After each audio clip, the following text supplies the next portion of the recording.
when I realized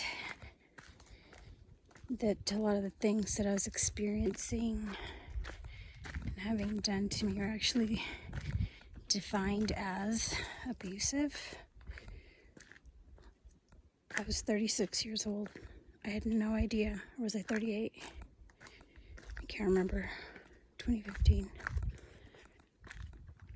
I knew it didn't feel good. I knew I didn't like it. I knew I wasn't happy about it. And when I told my friends, which I only had access to thanks to social media, because I was a stay-at-home mom, and I totally isolated myself away from all my friends and family, basically, and I would keep a lot of what was going on to myself because I was embarrassed, and to protect the person doing it from being looked at as bad, etc. But I got to a point where I was just like fed up, and I needed someone to hear me.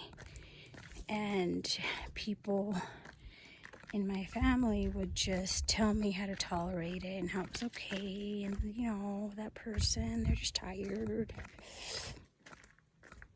etc., so on and so forth. And I was unsatisfied with that. It bothered me, and I would try to argue with them, like talk some sense into them about like it's not okay to do this. But when I spoke to basically strangers who were better friends to me than anyone and saved my life, even though I have no contact with any of them now, they're like, dude, that's abuse. That nobody's supposed to be doing that to you. And I was like, holy shit. Like, how can it not occur to me? Of course it is. I knew it was wrong. I knew it felt bad, but I hadn't put it in those terms. And so it does take someone telling us, especially in our world where we're so driven away from our own guidance system. It does take someone telling us what something is. Of course, there's times when someone's suggesting to us that things are happening that aren't. And those things are suggested to us, and we believe it. And that's not obviously cool. But if we have, obvious things that we don't realize we don't need to allow or have in our lives, and we don't know this unless someone told us, the whole thing's a mess. But when someone told me, holy crap, I believed it because I already knew it felt really bad. I already knew, no, that's not allowed in my life. So what is not allowed and not okay and abusive is outbursts, freak out, yelling, hitting for any reason of any kind, throwing things at someone, breaking things in anger, punching walls, throwing things, period, at all. Those are called adult tantrums, and they're very frightening and could end in someone's death. So Gabby, the female that was recently found dead, before she ended up dead, she was just having yelling arguments with her boyfriend, fiance person thing. I bet for a long time it was just yelling. He would say stuff to trigger her, and then she'd yell, or he'd yell because he was triggered, and a lot of yelling. And then at some point, the frustration got so bad that the hitting, started happening, maybe throwing things. And then she ended up dead. Because you can't fight fire with fire. You can't talk a person who's yelling and being violent into not being that by yelling and being violent. Yourself. I know too many people recently that could have lost their lives because situations were dealt with hitting and violence.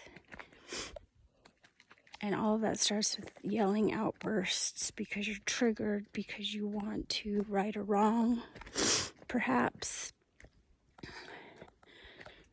And it ends up in someone dying, someone being injured, people killing themselves. So we need to stop. And we can't force other people to stop.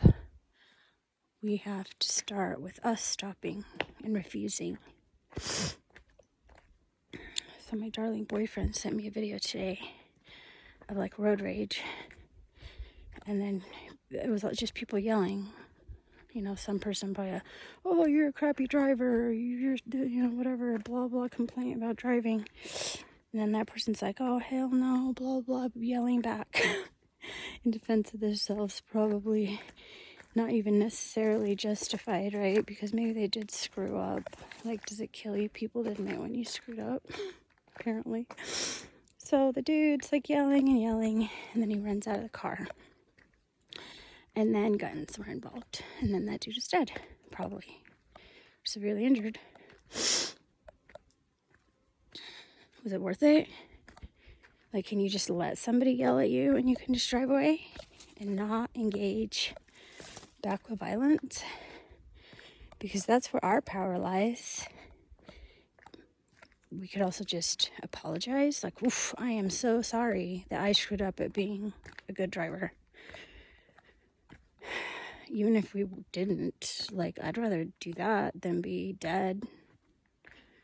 Like, that person possibly has children, definitely has family and friends that don't get to, like, enjoy their company anymore because they couldn't just say they're sorry or even diffuse the situation by walking away.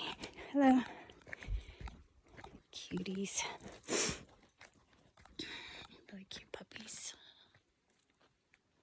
Hard to see.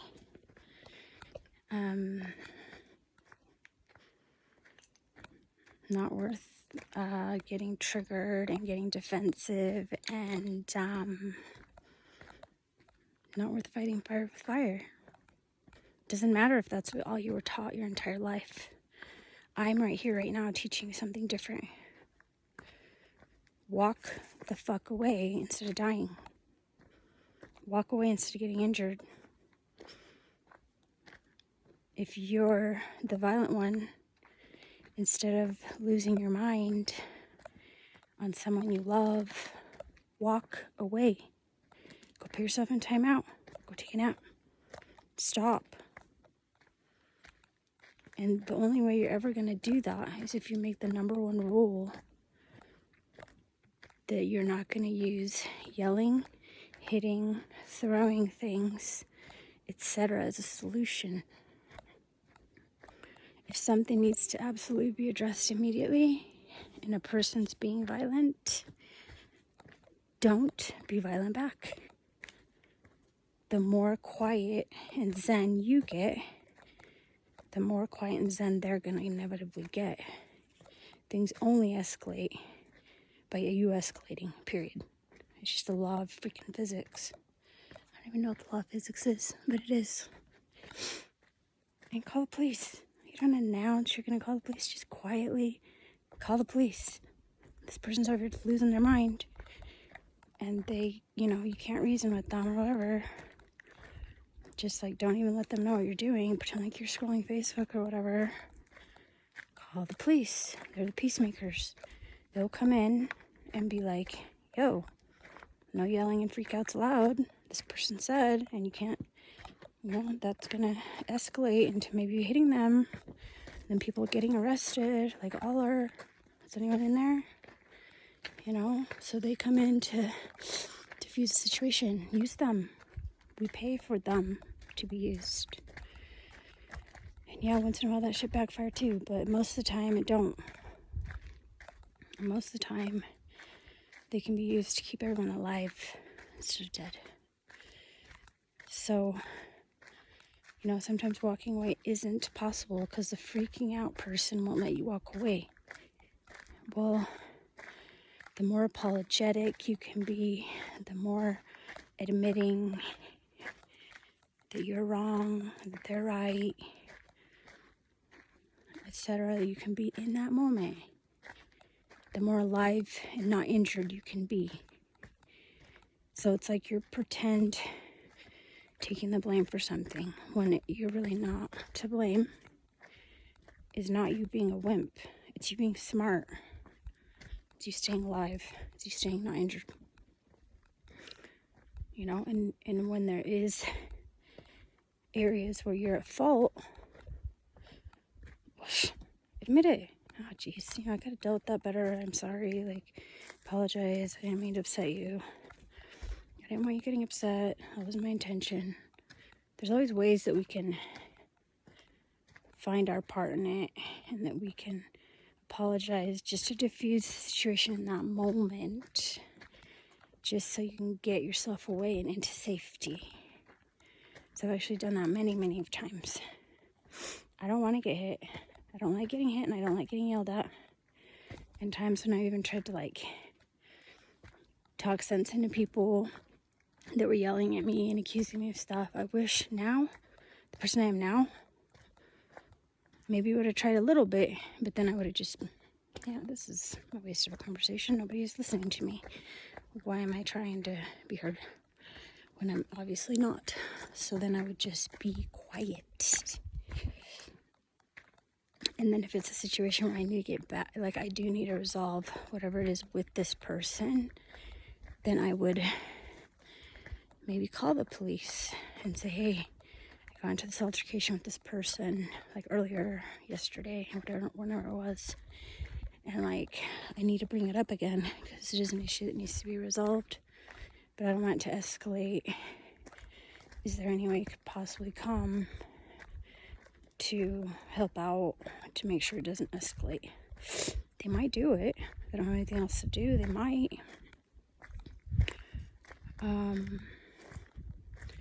If not, maybe you can get, a neighbor or a friend or a family to be the mediator. It's so, two of you are coming in and be like, hey, I want to talk about this again to resolve our issue. And I brought Phil over here so that he could be the mediator and make sure that we both do a good job of communicating what we need to communicate. And maybe they'd be open to it. Maybe they wouldn't. But then Phil's there as your witness of this person is unreasonable and not workable withable. And so then you can, decide. So if you live with that person, then you have to take steps to not live with them anymore. And so what are instead of just immediately being like, I can't live with you then, this is over, I'm moving, or you gotta move. No, I don't even say that. Oh, okay, I guess we're not gonna be able to talk about this right now. So never mind, it's cool, don't worry about it. And then you walk away, and then you make an action plan. And then you start, without letting that person know, because they're violent and mean, you have to strategize, you have to take your time, and you have to shut the fuck up and not say anything to that person. Maybe, hopefully, you never have to even say anything to them, or if you have to, then it's at the last possible minute, and again, with backup, law enforcement backup.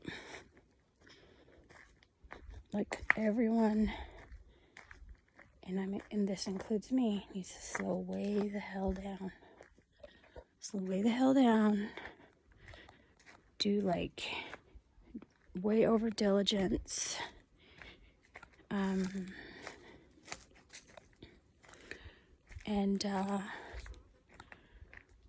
then you can do things with a lot less escalation and danger. That would be the last scenario would apply to somebody that you're involved with. You can't just walk away and like ignore. But if it's like most times with a road rage situation or something similar to that, it's not somebody you know, they don't know where you live, they're not gonna pursue you necessarily. Of course, there's exceptions to that. Then you can just walk away, right?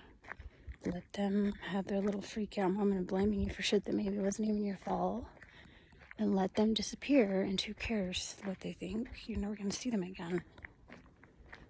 Right? Then you didn't get shot. Like that person in that video today, right? Like,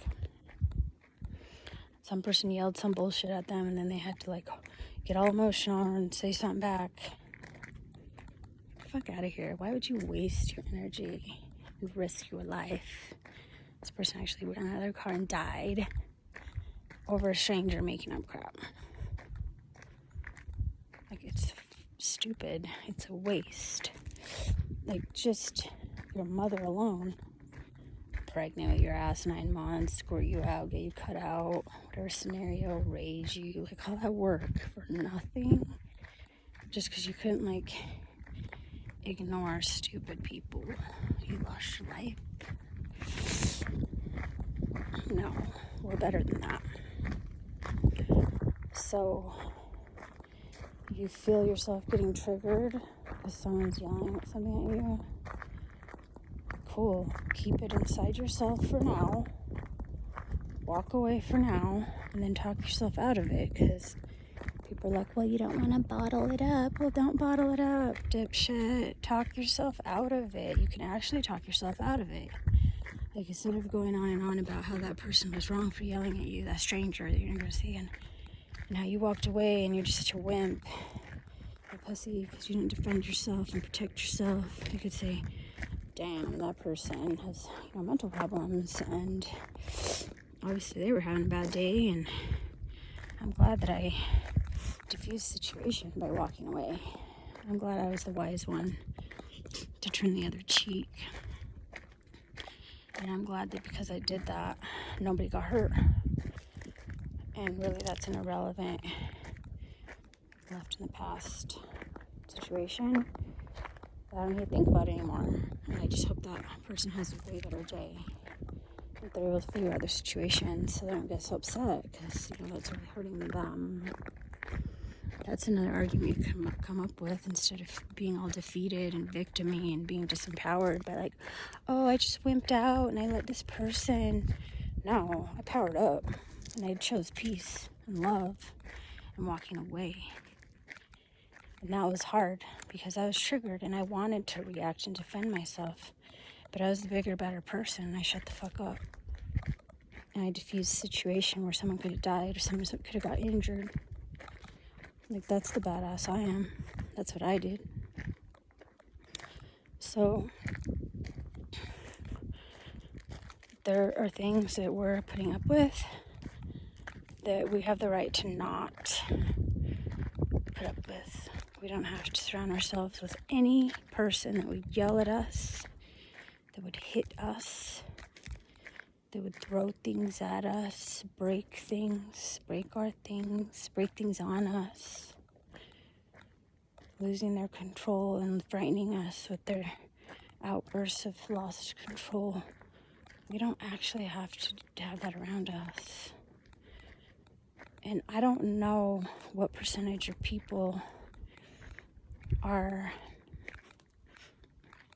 outbursty, yeller, thrower, breakers of things. It seems to have been quite a few people in my past.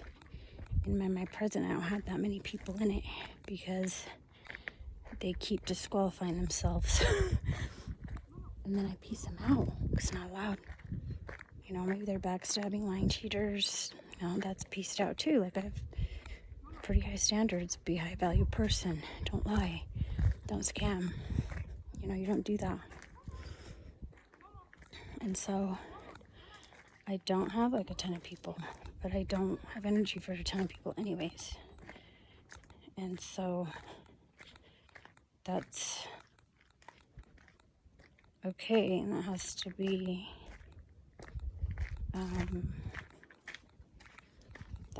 okay in order for you to do that. Hello. A lot of beauties up here today. Look at those cuties. Our twins.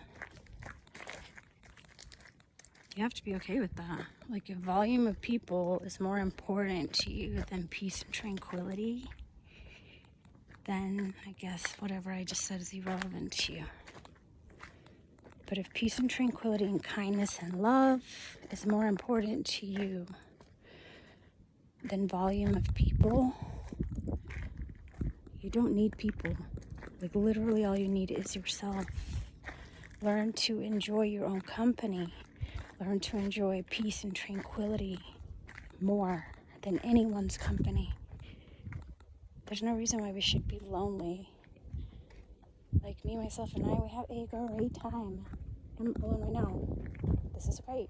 I am nice to myself. I don't yell to myself. I don't throw things and break things. I don't hit myself. I'm really nice to myself. I always hit the spot. I always know exactly what's the best food I want to eat. The best places I want to go to. I get to go when I want, and I get to stay there as long as I want to stay there. I mean, it's a great life. I can go and do anything. Why the obsession with company? It kind of makes me feel like that's a programmed thing into us, so that we've craved being around people so much that we're even willing to tolerate abusive people. I don't anymore. I used to. But there is high quality people on the planet. I have a couple of them in my life. And that's more than enough. So, but it took weeding out a lot of people. So just from my own personal experience, and this is not necessarily evidence of anything because I haven't been exposed to a lot of people. But from my own personal experience, there is a lot of troubled and violent people on the planet. Sorry, that means a lot of you aren't going to be able to hang out with me. And maybe hanging out with me isn't that great. I'm not trying to say this to butt hurt you or anything. You know, maybe I'm boring and a terrible human being to hang out with. So, you know, no one's lost. But for my gain, for my own personal preference, for me, myself, and I, to have the highest quality life, that is the standards that I set for myself. And you're actually allowed to do the same thing. And people that obviously do benefit from having you in their lives, they want to keep you around, are going to try to make you feel wrong and broken so that you put up with and tolerate their abuse. You don't have to fall for it. You don't have to ask their permission. You don't even have to tell them what you're doing. You just do it. You just do it. You just don't hang out with them anymore. Oh yeah, I'm gonna see you later. Not really. For real. Like, not really. And you just block them. Don't respond to their texts anymore. You don't have to actually give them an explanation, and they don't have to give you one either, and you don't have to have a discussion about it. It's completely your right to have peace and tranquility in your life. Hello. Hi. Super cute canyon. You have the right to design your life exactly how you want, but you don't have the right to force anyone else to be peaceful with you. So all the ones that don't want peace and tranquility are going to go be violent over there, away from you. And that's what's really cool,